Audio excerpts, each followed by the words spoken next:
Welcome back, everyone. This is another edition of Mr. K on Sports.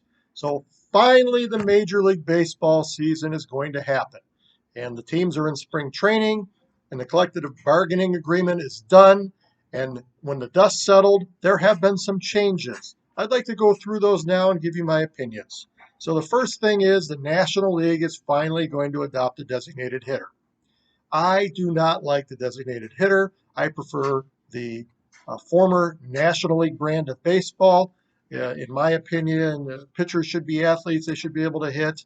And I'm kind of old school in that regard. So, in my opinion, all of Major League Baseball should still have the pitchers hit. I knew that was never going to happen. It was just a matter of how long the National League would hold out and have the pitchers hit. And obviously, that is coming to an end. So, not happy about that one, but I do understand and had been expecting it. The playoffs now are expanded from 10 to 12 teams. The top team in each league will get a bye, and then there will be a three-game series in the wild card round. No more one-game wild card, which I like. I always thought that was rough for those teams. So I like the three-game series idea. I like the top two teams getting the byes, and the one change also, there will be no 163rd game tiebreaker. They have a set of tiebreakers that they'll go through to avoid that. So don't really have a problem with this. I wouldn't want to go more than 12. I know they were talking about 14 teams. I think that's too many. I think 12 is good. I'll leave it there. And I like the three-game format rather than the one single game wild card. Draft lottery will happen. And this is to try to prevent teams from tanking. Don't really have a strong feeling on that one way or the other. Um, the next one is a committee will now decide future rule changes. And some of the rule changes that people have regarded that are likely to happen, this committee will decide if and when. One thing are robot umpires. I say no to robot umpires, but I do think that they could use the technology better. The balls and strikes technology, I say give managers a certain amount of challenges throughout the game where they have to pick their spots, and maybe they could challenge a bad called third strike, um, and make that part of the game so that really the obvious blown calls don't affect the game. So I would look at something like that where the managers get a few challenges per game and they can use it for balls and strikes as well as plays on the bases. Larger bases. Don't understand this at all.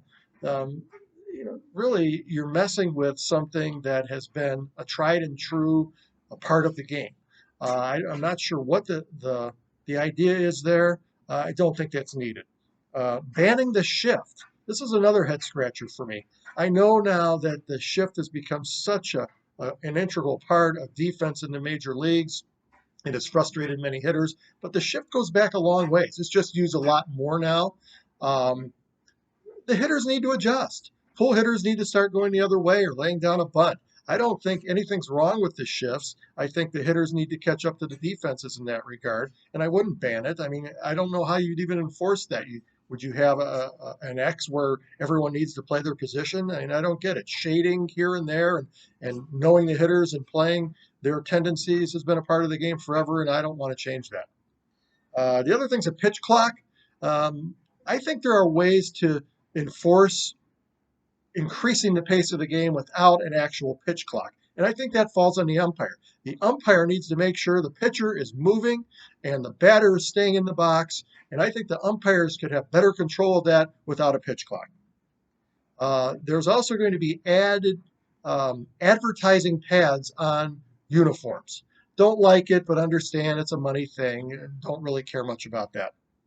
Some other things. Bonus pool money for the best pre-arbitration players. That's something that, again, it's a money issue. Don't really have a strong opinion one way or the other on that. Two things that are designed to help eliminate teams from manipulating service time. And again, these are advantageous for the players. Top two Rookie of the Year voting would automatically receive a full year service time, and top three Rookie of the Year voting or top five MVP Cy Young voting those teams would get an additional draft pick. And again, that's all designed so that teams can't manipulate service time. So a couple things that the players union was able to secure that um, would benefit players. So those are my opinions, and hopefully I've made it a little more clear what's coming this year and what may be coming in the future for Major League Baseball. Until next time, this is Mr. K signing off.